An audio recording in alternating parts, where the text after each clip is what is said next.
Yun mga kababayan, isang mapagpalang araw po sa inyo lahat. So nandito nga po tayo sa Binondo. So alam niyo po ba na isa ito sa mga dinadayo dito sa lungsod ng Manila, lalo na po pag mga Chinese New Year. Ay talaga ng mga punong-puno itong Binondo Plaza, no? At ito po ang sitwasyon, gusto ko lang ipakita po sa inyo ang totoong sitwasyon po dito sa may Binondo Plaza, no? At harap po mismo ng simbahan. So ito yung simbahan po dito. Yan, so medyo matagal-tagal ho tayong hindi nakapag-bisita at nakapag-update dito po sa may Binondo Church. Ayan. Ayan, kitang-kita nyo naman ang talagang ang ganda po dito. Ayan. So finally mga kababayan, yung napapansin nyo yung mga nakarang takbuhan, no? Ay talagang bakbakan ho yung clearing operation dito, no, sa lungsod ng Manila. At as you can see, wala na pong mga natutulog, wala namang obstruction ho dito sa may area na ito na. So finally, no, talagang naubos na ho yung mga pasaway po dito, no. At tingnan nyo naman, dati grabe yung vendor dito sa gilid. Ayan, tingnan nyo, kahit dyan po sa may street na yun, no, wala na po. Dati talagang sandamakmak yung mga obstruction dyan. So maraming mga vendors, mga obstruction yung mga natanggalo dyan dati. So finally hindi na po sila bumalik, mga kababayan. Punta tayo dito. Ayun yung fountain na inaayos. Ito siya, nakikita niya. Ayan, kaso hindi pa, actually parang hindi ito gumagana dati, no? Gumagana na siya pero parang may sira-sira ito. Tapos inayos siya at napinturahan din to dati. Ngayon medyo okay na rin siya, no, kahit pa paano. Ayan, so yung parang bilog niya medyo may libag. Ayan, so safety dito. Meron na po tayong mga kapulisan na nagbabantay. Ayan, shout out sa ating mga kapulisan dito po sa lungsod ng Manila. Ayan, grabe po, no, ang pagbabago dito sa may Binondo. Ayan, tingnan nyo naman kung gaano kalinis po, mga kababayan. Ayan, baka may magsabi na naman dyan na re-upload na naman yung video natin, ha. Lahat ng ina-upload ko mga bago yan lahat. Yung iba hindi ko na-upload at ngayon ko lang na-upload. Ayan, tingnan nyo naman kung gaano kaganda ho dito, oh. So naubos na yung mga vendors. Ayan, sobrang linis po pala talaga, mga kababayan, pag walang kalat, no, at walang mga vendors sa gilid. So as you can see, kitang kita nyo naman yung pagbabago dito. Ayan, good job sa clearing team operation.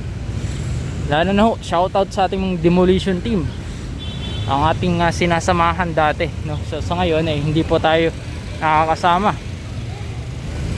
May trabaho din po kasi tayo, kaya hindi tayo nakakapag-focus sa vlogging.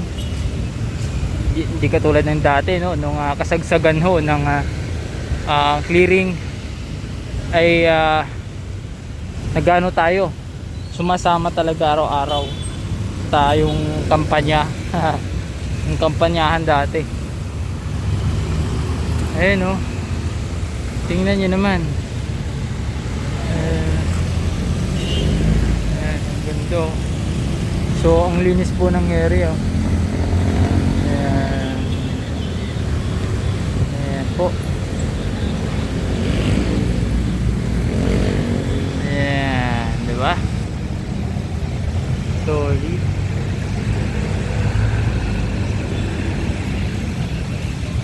Dito naman papuntang Abad Santos. Pag dinerecho mo to, punta ho yan sa Abad Santos. Oh.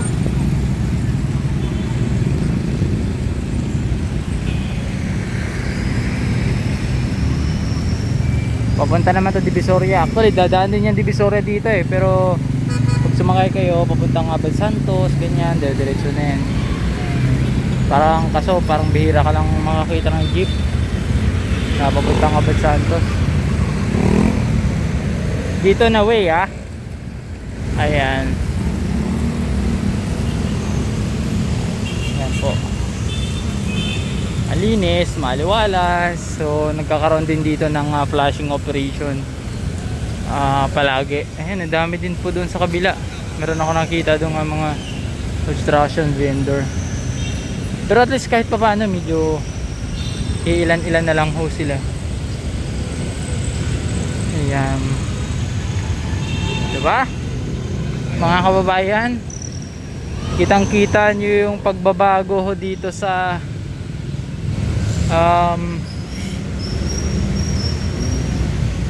Binondo Plaza. Ayan, dati ginagawang bahay to, marami nakatira ho dito dati. So ngayon nauubos na at nalinis na itong area na ito dito. Ayan, so wag naman sana umulan ng malakas kasi parang uulan ng malakas kababayan. Sana hindi uulan ng malakas.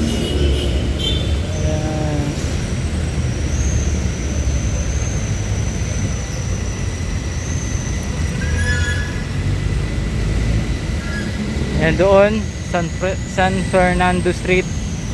Ayan, nilinis din po yung area dyan dati. Nagkaroon nga po ng inauguration dyan, no? Mga nakaraan, takas yung Ongpin Street, no? Nagkakaroon din ng inauguration dyan dati. Kasi dati yung mayor pa si Isko Moreno Dumuguso, talagang sunod-sunod yung inauguration Ang daming project na natatapos Isang buwan, megit, grabe, ang daming inauguration, ang daming na-open na mga proyekto.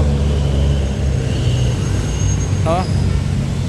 Ayan, so kakatuwa naman na ito lang naman po yung update ko dito at nakikita naman natin, nakakatuwa naman po mga kababayan na makikita mo yung isang lugar na kung dati grabe yung ang baho, ang dugyot, ang daming libag.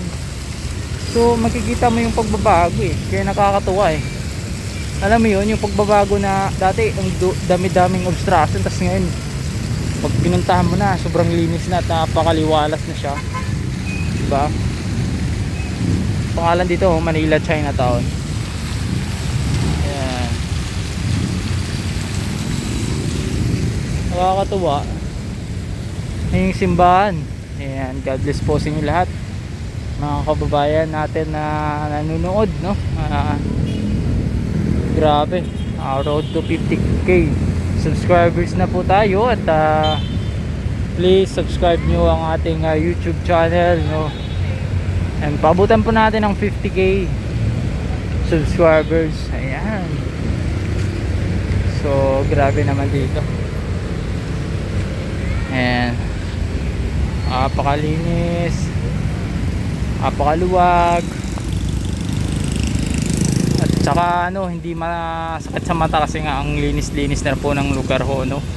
Yan, kitang kita nyo naman mga kababayan, grabe ito.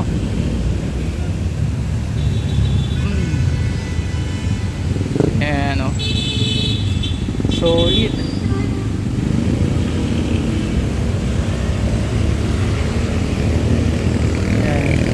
Bawat kalsada dito bihira ka lang makakita ng vendor na, no? And sana ganito lang ho lagi na ma-maintain yung pagsita ng mga vendors po sa gilid, yung mga obstruction sa gilid, yung mga nagkumakalat ho dito sa area nito mauubos mga kababayan. So konting update lang at nakakatawa mga kababayan kasi nga maganda na po ang plaza dito sa Binondo. Talaga na mga napakaganda na po sa mata, hindi na po masakit. Hindi na po masakit sa mata, ayan, ayan, nakakatuwa naman. Ayan, sana tuloy-tuloy pa po yung mga ganitong mga ginagawa sa lungsod nila, yung clearing operation ba. Ayan, so dito lang po magtatapos ang ating vlog for today's. At maraming salamat nga po pala mga kababayan sa patuloy ninyong pagsuporta po dito sa ating YouTube channel. At more updates po tayo patungkol po dito sa lungsod ng Manila, lalo na yung mga project, yung mga bagong gawang mga proyekto, no? Yun po yung ating pupuntahan din, at yung mga di-demolish. And then mga kababayan, maraming salamat sa panonood at God bless po sa atin. At konting update lang dito patungkol dito sa mga Juan Luna Street dito sa Bay Binondo. So maraming salamat, thank you po sa inyo lahat.